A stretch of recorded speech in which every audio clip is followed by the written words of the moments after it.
Pemirsa, pidato Hashim Joyo Hadikusumo seolah membantah isu yang menyebut pemerintah tidak peduli terhadap kelestarian lingkungan hidup.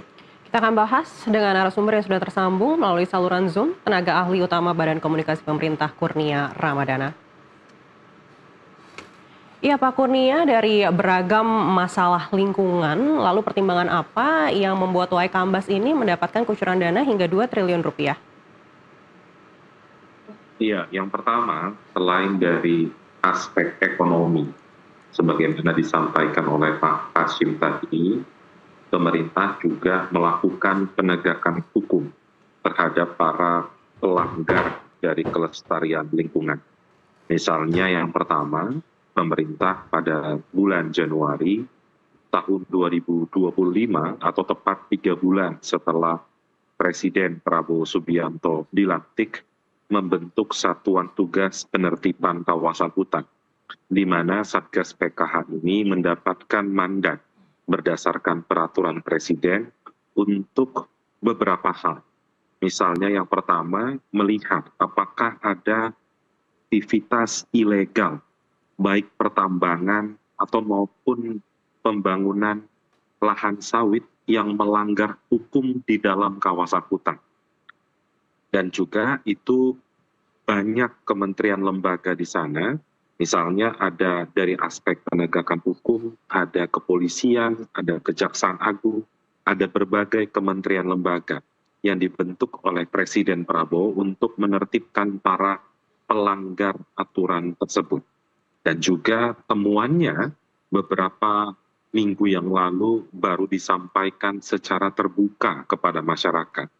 Selama 1 tahun, tahun 2025, Satgas PKH telah berhasil menertibkan kurang lebih 4,09 juta hektar, baik dari aspek pertambangan maupun sawit di dalam kawasan hutan yang ditemukan ada pelanggaran, baik pelanggaran yang dilakukan oleh korporasi atau entitas perusahaan maupun individu.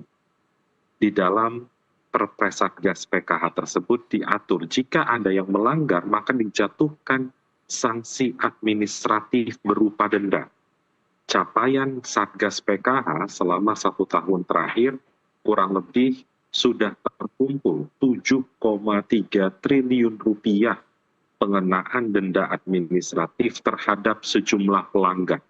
Dan ada 28 entitas perusahaan yang ditemukan melanggar terkait dengan peraturan perundang-undangan karena ada aktivitas ilegal di dalam kawasan hutan.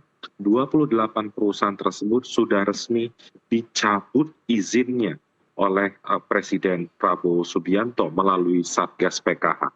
Dan terkait dengan aspek lingkungan hidup tadi, dari 4 juta hektar yang sudah diselamatkan oleh Satgas PKH, 900.000 hektar diantaranya dipulihkan untuk ekosistem kelestarian lingkungan hidup di Teso Nilo di Pulau Sumatera.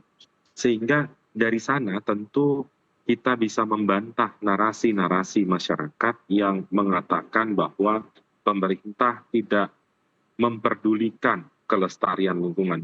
Justru dengan apa yang disampaikan oleh Pak Hashim tadi dari aspek ekonomi dan juga ditambah penegakan hukum membuktikan bahwa pemerintah berkomitmen untuk menjaga kelestarian lingkungan. Saya rasa itu, Mbak, dari aspek penegakan hukum. Baik, lalu bagaimana pemerintah menyikapi beredarnya kabar kepemilikan lahan sawit oleh Presiden Prabowo Subianto? Ya, saya rasa itu sudah berulang kali disampaikan bahwa berita itu tidak benar.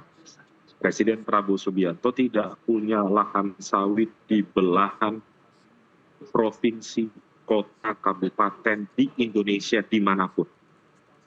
Justru Presiden atau Prabowo Subianto ketika menjadi Presiden Republik Indonesia berupaya maksimal untuk menertibkan kawasan sawit yang melanggar hukum karena dilakukan tanpa prosedur dan administrasi yang jelas di dalam kawasan hutan. Sebab kita tahu beberapa waktu sebelumnya pada periode Oktober dan November ada beberapa daerah yang ditimpa bencana alam, saudara-saudara kita di Sumatera Utara, di Sumatera Barat, dan Nangro, Aceh, Darussalam, itu beberapa peristiwa yang menyebabkan bencana alam. Satu di antara sekian banyak adalah aktivitas ilegal di kawasan hutan.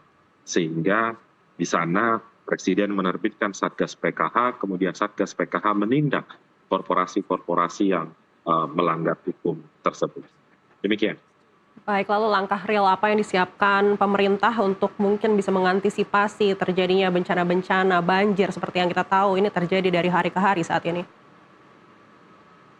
Iya, ada banyak kebijakan yang akan dikeluarkan atau dilakukan oleh pemerintah selain tentu mengevaluasi proses yang kemarin terjadi bencana di 3 provinsi.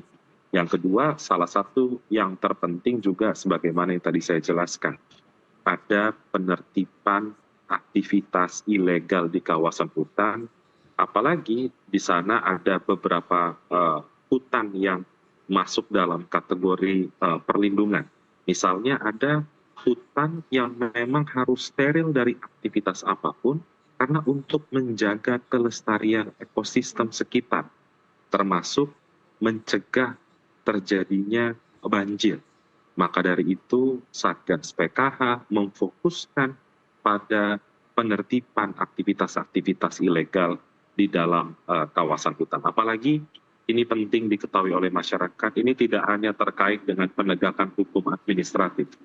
Di dalam peraturan Presiden mengenai Satgas PKH, bukan tidak mungkin dari penegakan hukum administratif ini akan muncul peristiwa hukum yang masuk pada aspek pengenaan tindak pidana. Maka dari itu, ke depan proses penegakan administratif akan terus dilakukan dibarengi dengan konteks di dalam Satgas PKH itu ada aparat penegak hukum sehingga lebih mudah berkoordinasi jika dalam konteks penegakan administratif ditemukan bukti permulaan yang cukup, maka dapat dilanjutkan dengan proses pemidanaan.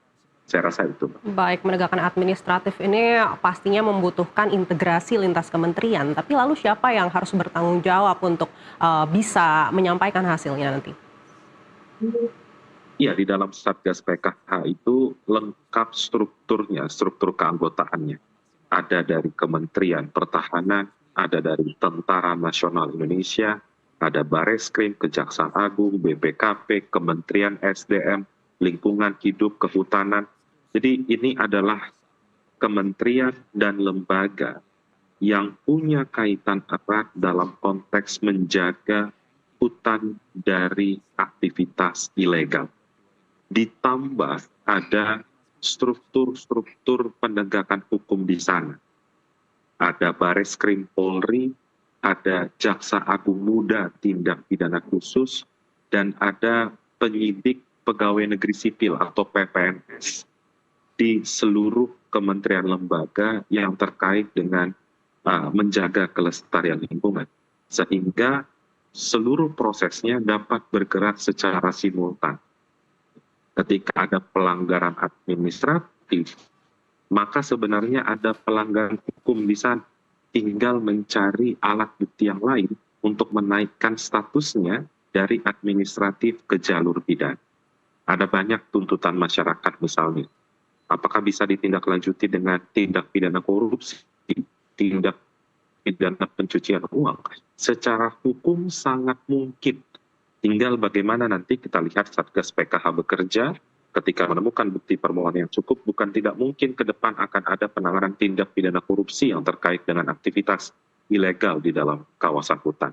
Pemerintah tentu menjamin kerja Satgas PKH ini akan objektif dan independen.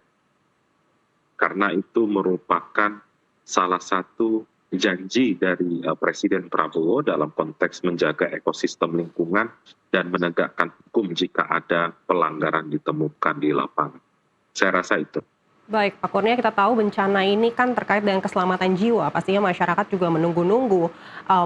Untuk membuat ini menjadi terukur, target apa dalam jangka pendek yang bisa kita lihat bersama?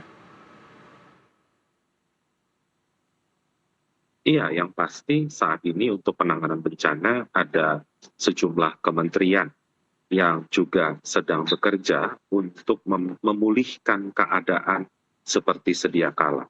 Ada Kementerian Dalam Negeri, ada BNPB, dan lembaga-lembaga negara lain. Tentu pemerintah punya kewajiban hukum, punya kewajiban moral untuk memulihkan keadaan seperti sebelum terjadi bencana, bahkan kalau memungkinkan bisa lebih baik. Karena ada aktivitas ekonomi yang terganggu, aktivitas warga yang tersendat, ada aspek kesehatan yang juga harus dipulihkan, bukan hanya kesehatan fisik, tapi kesehatan psikologis.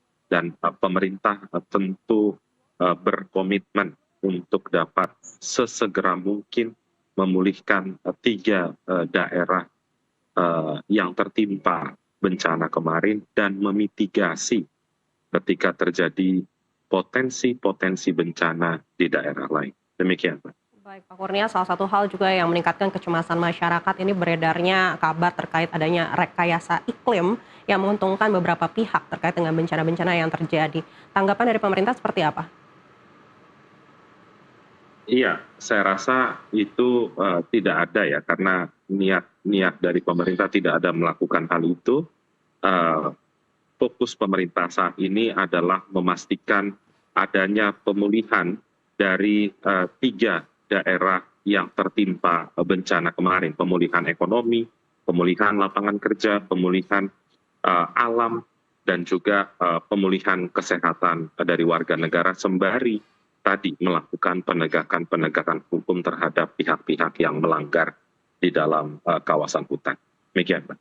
Baik, sekali lagi terima kasih sudah bersama kami, Pak Kurnia Ramadana. Sampai berjumpa kembali.